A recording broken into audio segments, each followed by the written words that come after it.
Yan! Alam ko na napaklik ka sa video na to kasi interesado ka sa topic. Well, di kita sinisisi. It's normal. And it's about time na pag-usapan natin ng sexual health. Sorry, busog. Kakauwi ko lang, kakatapos ko lang kumain. At nag-check ako ng messages ko. Ayan, check. Tapos biglang, you know guys, it's really, I don't know, it's not weird anymore. Pero nung una, sobrang nawiwirdohan ako kasi yung mga tao, randomly, they just ask me really baffling, unexpected, anything under the sun question na, tipong, paano daw malalaman kung sobra na yung pagmamasturbate niya? Or masama daw ba ang sobrang pagmamasturbate? Hanggang ilan lang daw ba ang pwede sa isang araw? Masama ba ang pagmamasturbate in the first place? And you guys won't believe how many times I have received this question from the start of my social media exposure. Pero, nung una actually sabi ko, weirdo ako. Out of nowhere, would you ask someone that question?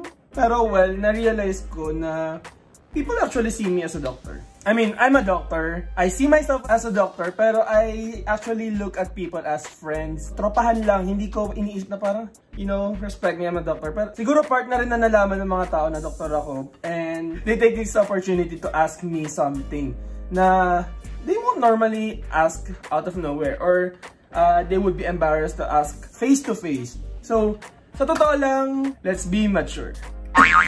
Ang ironic, no? Ako mismo yung nagsabi ng let's be mature, pero ako yung unang tumatawa. Pero, gets, wala naman ako ibang kausap right now at iba. Wala akong kasama right now. So, pag-usapan natin, ano nga ba ang benefits ng pagmamasturbate?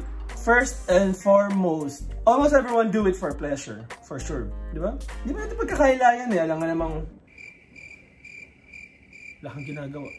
Bored ka lang? Hindi rin kita masisisi kung bored ka lang. Pero the number one reason you do it for is pleasure. And there's no shame in that. You owe it to yourself to make yourself feel better. You owe it to yourself to make yourself loved. So it's a form of self-love. Doing it actually releases good hormones. This I know from med school. It releases, you know, serotonin, dopamine, oxytocin. Those are actually hormones that stimulate the reward pathways of our brain. So what does that mean? Ibig sabihin, pag meron tayo or mas mataas yung hormone natin na yun, our body actually recognizes that feeling or that thought or that experience as something good, something that's rewarding. Kaya gusto natin siyang gawin ulit at inulit-ulit natin siya. Because you know what? It rewards our brain.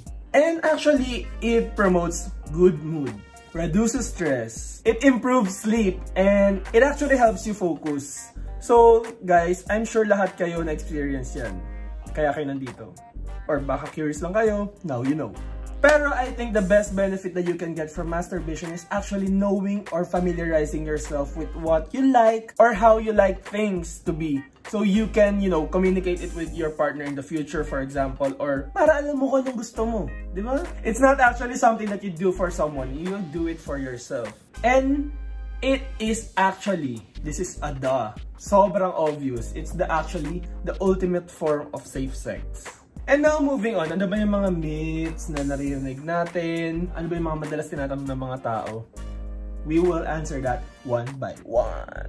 Ang dami nagtatanong, can you masturbate too much? The answer is, you cannot masturbate too much. There's no such thing as too much masturbation. Pero, let me finish.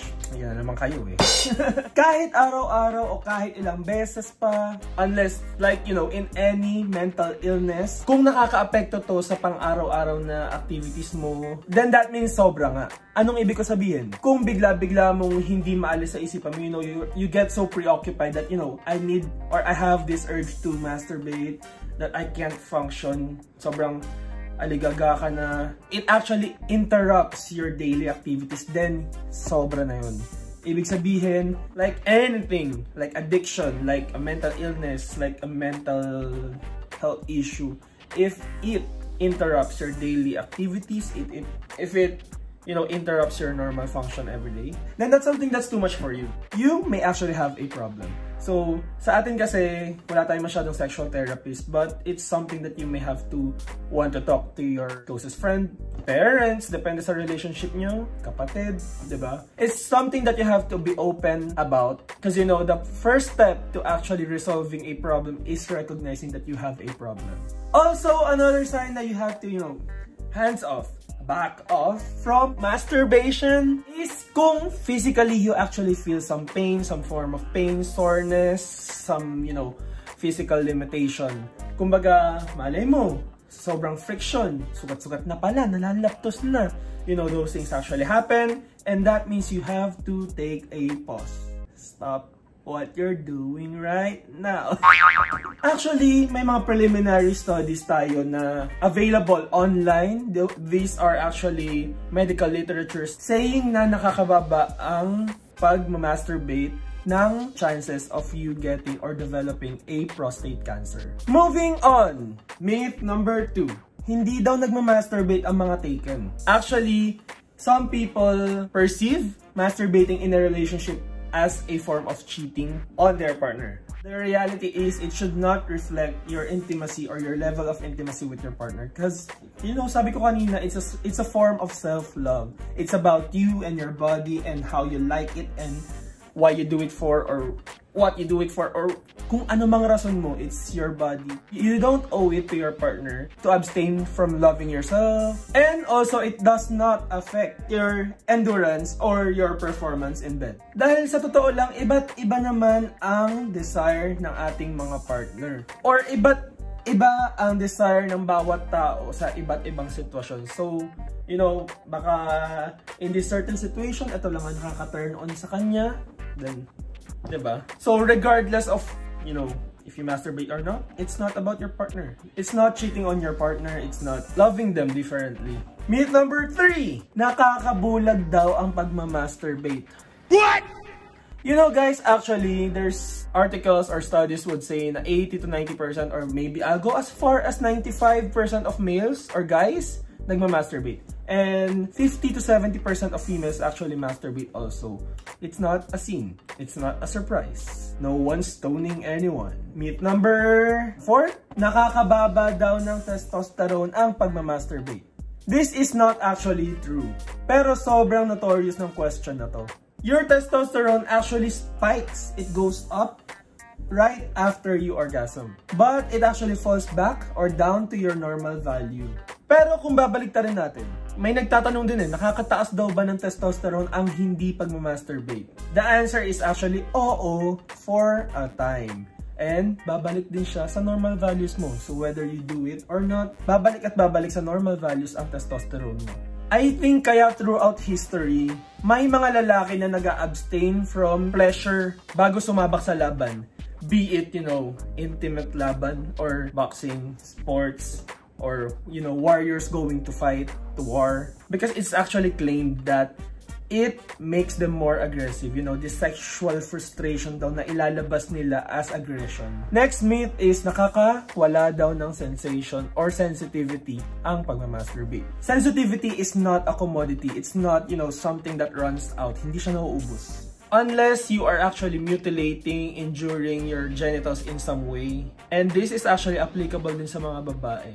Then it should not affect your sensitivity. There's also some form of psychological factor playing here. Nagkakatalo dito yung kung meron kang isang paraan or isang way na nakasanayan. Or, you know, isang way na alam mong dun ka lang mag-reach ng orgasm. May mga tao kasi hindi nakakaabot sa, you know, heavenly ultimate happiness. Dahil doon, and that's why it's best to stay within the means na nakasanayan nyo. But this is not actually to say na you can't be, you know, explorative or adventurous. Nasa sa inyo yan. Pero maybe don't just go extreme. Kasi baka hindi ka na makabalik sa non-extreme way of, you know, achieving happiness. Yung iba naman, dahil nakasanayan na nila isang way na pag-orgasm or pag-reach na orgasm, hindi na nila nare-reach through normal sex. For example, kung isang tao ay sanay na sanay sa mga unrealistic toys like, you know, vibrating toys or way too large toys na hindi pang tao ang sukat. Kung ikaw ay sanay sa vibration, hindi mo hahanapin yung sa isang tao dahil hindi naman nag-vibrate ang ng tao. Another myth is ang pagmamasturbate daw ay nagdudulot or nagkakos ng problem sa pagtaas ng bandila. I think ang problema dito ay excessive na pornography. It, desensitizes you, your mind, or a person, or an individual to normal sexual experiences. As well as stimulation dahil sa minsan, nagkakaroon sila ng mga, unrealistic expectations of what sex should be like, or baka akala nila dapat ang sex parang sa porn, yung nagper-perform sila na parang yung iba may certain position or acrobatics na ginagawa. They feel like kailangan nila mag-perform. Napapressure sila. This performance anxiety and stress can actually lead to poor ability to have erections. In the same way na parang pag stress na stress ka or pag malungkot ka, pag wala ka sa sarili, bago mag-perform sa stage, hindi mo naman ina-expect yung sarili mo na magkaroon ng erection, diba? Kasi nagkakatalo yun. Erection is a function of your body na relax. And yung mga stress, those are actually flight or fight responses. Tapos, ayun na nga, lalo mong iisipin na hindi ka nagkakaroon ng erection. Kaya, lalo ka magiging anxious. Tapos, dahil sobrang nagiging anxious ka na naman, hindi ka na naman nagkakaroon ng erection. And that's where the problem comes in. It's a vicious cycle of stress, performance anxiety, stress, failure to achieve erection, stress, failure to have erection. Diba? It's a vicious cycle. Another factor, actually, sinama ko na lang dito, I guess, is religious beliefs. It's actually totally okay to abstain from masturbating kung ikaw ay naging-guilty, but if it's something that you want to work out, tulad sinabi ko kanina, wala tayong mga sexual therapists dito, maybe you can ask your friends, ask your religious teachers, or find someone na pwede mong kausapin. Kasi sa totoo lang, therapy is about you opening about your problem or your concern and getting advice or pieces of advice na makakatulong sa'yo. And you won't be able to get that kung hindi ka mag-open up kahit kanino. So there you go. I really hope nag-enjoy kayo sa video na to kasi I'm sure marami sa inyo nagtanong ng mga to, and I hope nasagot natin yung mga tanong na yan, or nasagot natin or na-debunk natin yung mga myth na yan. It is okay to talk about masturbation. It's okay to talk about sexual health, and it's okay to do it yourself. That's it for today's daily learnings, and I hope you guys enjoyed this video. Don't forget to rate, share, baba.